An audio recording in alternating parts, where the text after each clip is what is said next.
físico. Otros señalaron que habían tenido que esforzarse el doble para demostrar sus capacidades interpretativas. La entrevista también abordó los sacrificios personales que suelen acompañar el éxito profesional. El actor reconoció que la fama puede ser una experiencia contradictoria.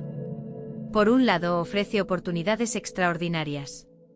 Por otro, implica una exposición constante al juicio público.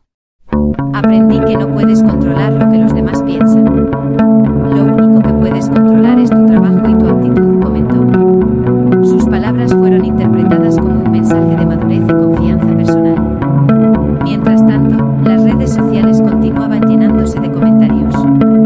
Miles de seguidores expresaron su apoyo y destacaron la importancia de hablar abiertamente sobre los desafíos emocionales que pueden acompañar la vida pública.